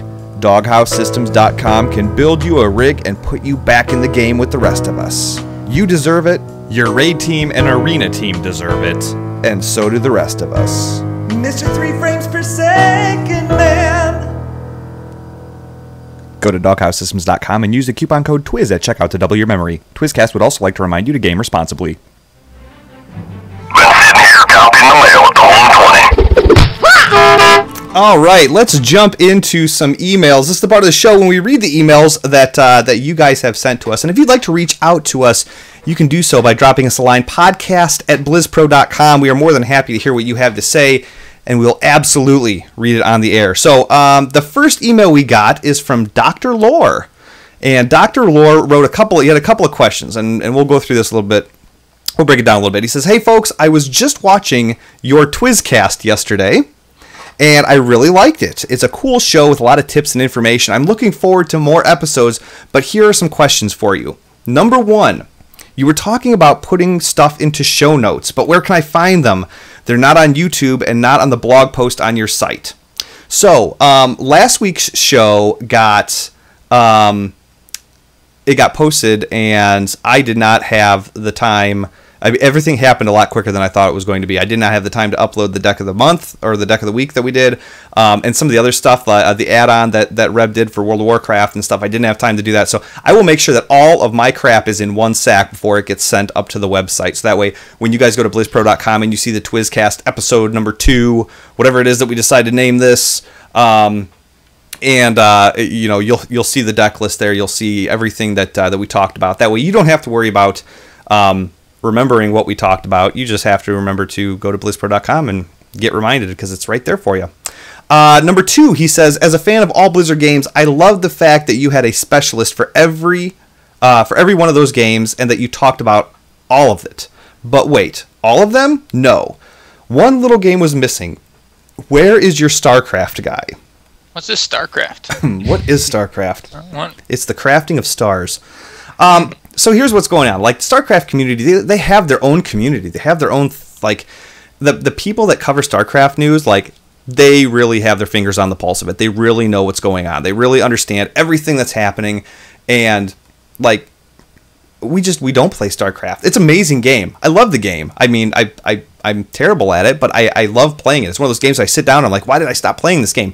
But for me to keep control or keep my fingers on the pulse of the competitive scene and stuff like that. Now, as the expansion gets ready to release and stuff, we're going to be talking about StarCraft. Get ready for that. There's no doubt. But the competitive scene and stuff like that, I don't cover that, just like they don't cover, Hearthstone, World of Warcraft, Diablo, and Heroes of the Storm. So that is kind of the reasoning behind that. The stuff they do it very well, and people who want their StarCraft information already know where to get it.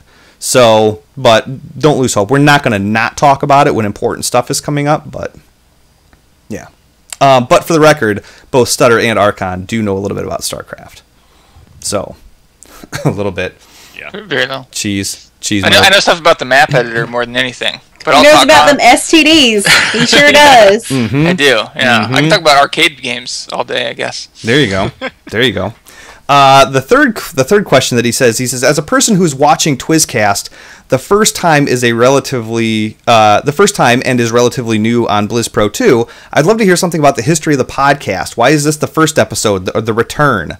Maybe you want to talk a bit on the podcast about the next episode. So here's what happened. I did this show for, oh God, what was it, Red? Maybe a year and a half? 2 years, something like, almost 2 years. And it was kind of like, let me see here. Oh, I don't have that music anymore. I had music I was going to play for this, but I don't. The basics are this. I dove into the show in a big way, and you know what? Welcome to the internet. Welcome to the real world. There was people that just ruined a good thing for me, and that was it. And so, as the time carried on, and I mean, I was really, really upset about that for a long time. But as time carried on and stuff, I was playing Hearthstone, I was playing Heroes of the Storm, I was playing all sorts of stuff, and I was like, I am having the most fun in Blizzard gaming that I have ever had in my life. Why am I not doing this show? Give me one reason why. So, anyways, here we are. But in the past, and I plan on doing this in the future as well. In the past, I've interviewed a lot of gaming developers. Back when Greg Ghostcrawler Street was the lead WoW systems designer for World of Warcraft, we did Tom Chilton, Ian Hazakostas, Pamela Horton, Miss October for Playboy Magazine. That's the one that really stands out for me. Yeah, that's the one that stands out for everybody. Travis Day and John Yang, yep, I think. Yep, the entire Diablo team is phenomenal.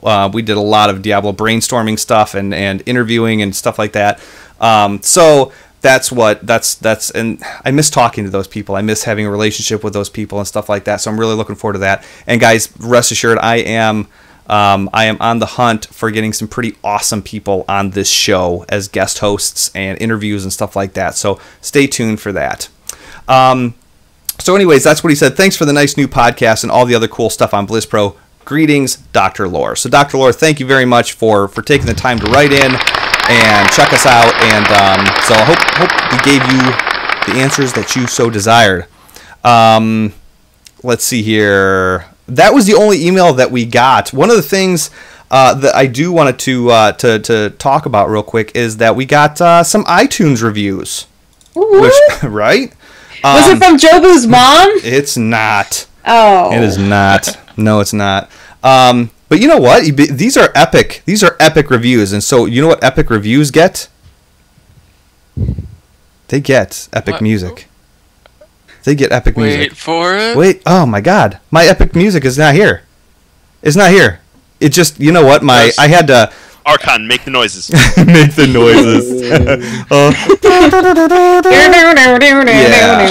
Yeah, right. Okay, all right. Let's get this going. Here we go. So our iTunes reviews. Our iTunes reviews for this past week. N.W. Anderson's Welcome Back. 5-star review says, looking forward to hearing the gang back together. Welcome back, Twizzcast crew. We got another one from Thuba AJ. Glad you're back. If you're not listening, you are missing. Love listening on my way to work. Another 5-star review from Timpy-san. The best podcast for all things Blizzard. Twiz and Company are my go-to source for all my Blizzard news. Funny, informative, and always awesome. And the last one we got, super, super epic. I'm blown away at this one. This is from Boston 1978. And he says, long-time Twiz fan. I'm an avid listener of podcasts and have been for many years now. I have to admit this, but I hate to admit this, but I rarely write reviews. When I heard that Twizzcast was coming back, I knew I had to remedy that. Twiz is an amazing host and keeps me listening to all he does. I highly recommend that you listen to anything he puts his name on. You won't be disappointed. Thank you, Twiz and crew, for resurrecting one of my favorite podcasts. So, very cool, guys. Thank you so much for that. Podcast or iTunes reviews, just huge for us. So, yeah, I'm pretty blown away at that. Pretty blown away at the. That's pretty awesome, and I want to know how many of those people are you related to, Twiz, that you bribed to do that?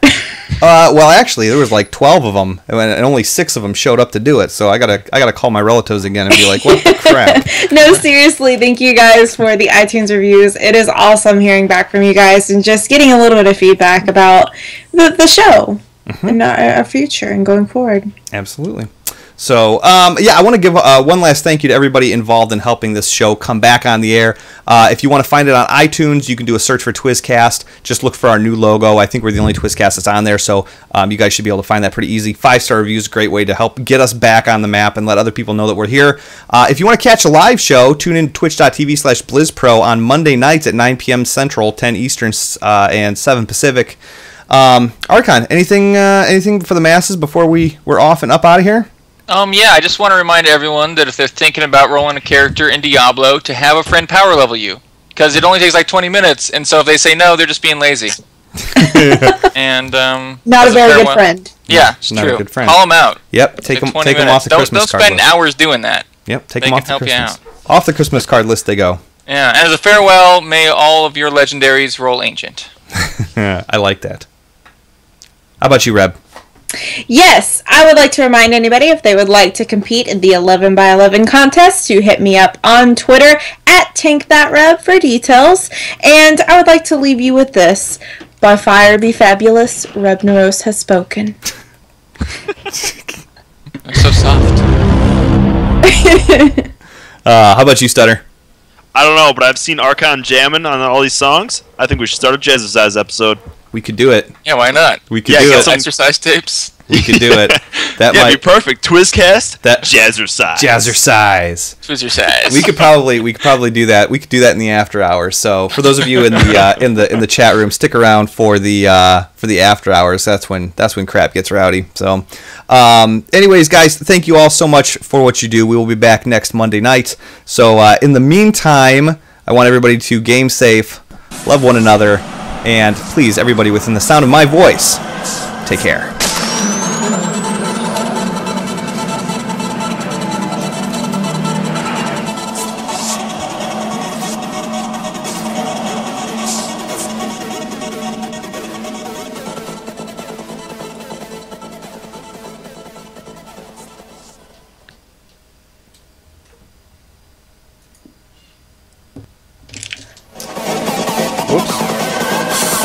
Gotta stop that. All right, here we go. Back.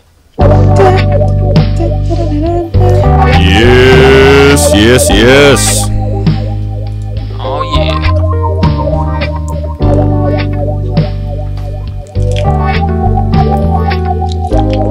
You like that?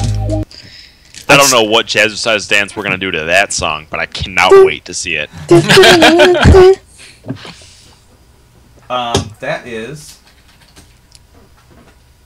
That's Stutter's ringtone, is what that is. No way. That's nice. Let's see it. Call Twizz. What? No, this is Stutter's. That's Stutter's ringtone right there. Yeah, I want to hear it. I want to. I believe it. Yeah. I might have to do it. How do you think he got the name Sexy Stutter?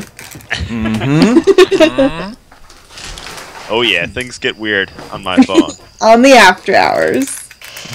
Actually, Guys. my ringtone is the Mortal Kombat theme song. Wow. It's really annoying at work when they're like, "Finish him!" It's like, dude, you're an engineer. This isn't acceptable. I got a I got a droid and I use Zedge and I pretty much have like every ringtone I would ever want. Like if you called me the Hearthstone sound the music plays the and then for the longest time when I got text messages I had this put this apple on your head from the knife juggler until eventually it's like I'm at work and you know like when Stutter texts he doesn't send like one text with like 4 sentences he sends 5 texts with 3 words each. Yes. So it's like so much easier to hit that button than the other button. Yeah, it's like I'm sorry, you're gonna have to do it. put this apple on your head. Put this apple on your head. Put this apple on your head. I'm working on my speed so that all comes at the same time.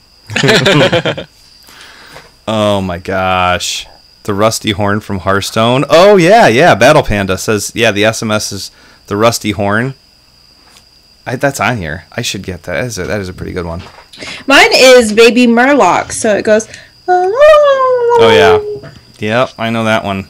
I used to have that one. I didn't even play World of Warcraft. I had that one. Oh really? You're being serious? I'm serious. Oh.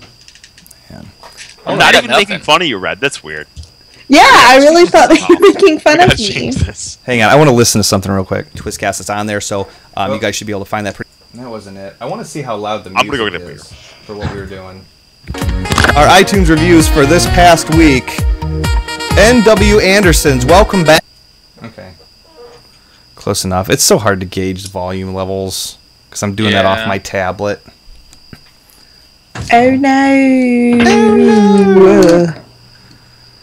Oh my god. I can't believe I got slammed for the whole LVI thing. You got called out. I did. Where's that aloe for that burn? I got dealt with on that one. Yeah. You know what? Like I downloaded X Pro when I first started playing WoW, and that was just like what I learned. Like I know where my eyes go to look at my target. I know where my party is. I just know where everything's at, and I've tried changing that up, and I hate it. Hey, you know what, Archon? Here's a thing. That that we should probably figure out. I have a Windows Surface Pro 3, and every Blizzard game runs on it flawlessly, except for Diablo. You're muted like a bad man right now. Oh, yeah. Yep. Even with the settings turned down? the settings turned down and everything. I mean, it's like, it is pretty much unplayable. It's just like so laggy and glitchy, and you can't. I mean, even if you wanted to really do something, like if you wanted to run around and check your stash and whatever, like yeah, you could do that, but yeah, particle effects everywhere once you start attacking. Yeah, Huh. it's like it's just not a. It's not a tight game. You know what I mean? Like a small, compact. Like Heroes of the Storm, I can run that in windowed mode flawlessly, with the graphics on medium. And Yeah, well, there's a lot more going on, like CPU and GPU wise in Diablo. Like, there's a lot more particle effects GPU wise, but then CPU wise, like it's one of Blizzard's only games that's really constantly checking for like colliders and stuff, because all of the attack animations and combat is real time, and it also is in like real space. Like in Blizzard, they know what your spells are targeting. They don't have to check to see if your spell hits something most of the time. Where Diablo, your spells are just out there, and you might have 100 enemies on screen, and so every spell cast has to check against every enemy on screen. Battle Panda's all sorts of up my ass. He's like, dude, it's a Surface Pro, not a gaming PC. Well, when I can run 4 out of 5 of Blizzard's games flawlessly, and then I have one that's like complete and total dog shit. I'm bringing it up. Bringing it up. WoW is like incredibly well optimized. I can't believe how well it runs on old computers. Yeah. Well, I think a lot of those games, like look at this. For like, I don't know, Diablo seems to be more so detailed. Like even there's like so many different darkness levels in Diablo. All the other ones, it's like kind of like you can play it. It's like Here's the Storm would suck as a 2-bit thing or a 4-bit thing, but you could essentially make a 4-bit hero running around. You don't need that much detail. Yeah. I like Battle Panda goes, slam a GTX 980 in here. In my tablet. That's what I got in my PC. A new one. Oh, yeah? Yeah. I don't even know what I have in mine. I built it. I don't know what I don't even know what I've got. I don't even know what I've got. So. Oh, my God. You know what I do have? What's that? A jug of beer. Oh my god. I was going to say, it looked like you were drinking out of an oil can. I think it's called a growler, right? It is a growler. You're drinking right from the growler, eh? What craft beer is in your growler? It's some Mackenzie's thing. I don't know. It's all right. We should have a beer of the week. We should have a beer of the week. Some Mackenzie thing. Just the way you said that cracked me up, dude. I'll next time during my Hearthstone segment, I'll do a beer of the week. And this Hearthstone deck is sponsored by this beer of the week. Yeah. I need to get some actual beer sponsors. I can get behind that. That's a sponsor I could take advantage of. I can get behind that. Twiz, didn't we talk about that like forever ago? Like getting a beer sponsor, like for KCDKMR. Oh yeah. We all just become alcoholics during the show. Well, they're free. We might as well. Yeah, we joked about like a 30 rack. Like think about how cheap it'd be for like them to give us like a 30 rack, like every 2 weeks, right? Like it wouldn't be that expensive for them, and we'd be like just loving it, And this episode is brought to you by Sam Adams Boston Lager. That's right. No, we gotta get one of those like small breweries because they need the publicity anyways, and some of those have way better beer anyways, right? That's true. Not your father's root beer. Oh yeah, I was drinking that last week. Yep, I've had that. Delicious, right? Semi-legit. Yeah, it's not. Very It's expensive, but it's expensive. Good. But like, I tried root beer floats with it. Let me tell you, not that good. No. Don't Not do so root much, beer huh? float. Do whipped vodka in the Not Your Father's root beer. It tastes just like a melted root beer float. The melted root beer float is the good part of the root beer float. That's Let's be true. real here. Yeah. No, yeah, whipped vodka. That's all you need. The ice cream is just like there, and you're like, whatever. I guess I'll eat it with a spoon. Yeah. True story. Oh, okay. Rodimus. Rodimus wants, hang on. Tarn Druid. Yeah, I'm a Torn Druid. I have that. I just gotta assign it real quick here. I'll play it. He wants me to email it to him. I can do that. Rodimus, you could just record it yourself. You could just say, "Hi, I'm Rodimus. I'm a Tauren druid." That's true. Yeah. I'm a Tauren druid. There we go. Twiz, I can't Tauren find a druid. recording of me talking. Can you please send me? I'm a Tauren druid. Yeah. Nice. I'm a One more Tauren for good druid. measure. So, yeah, Rodimus, I'll send that to you, dude. I'll send that to you in a little bit. Right now, I'm like up to my ears in computer right now. Like, you guys would not even believe. You know, I'll show you. Hang on. Yeah. I'm a Turn that Tauren webcam druid. Hang on a minute. Let me, file, add camera. Okay, here, we'll do this. This will give you guys an idea of what my world looks like from this side of the screen. Hang on. Quick, everyone do something weird on streams. Yeah. I'm already camera naked. while we have the chance. Okay. He's just stripping So- quick. So Get naked. I've got my laptop here. Dude, You guys over wouldn't to my believe what's tablet. going on in Skype right now. things are getting Whoa! Don't show Skype. Yeah. Yeah, all that just to That's do my impressive. show. There's my tablet with my soundboard.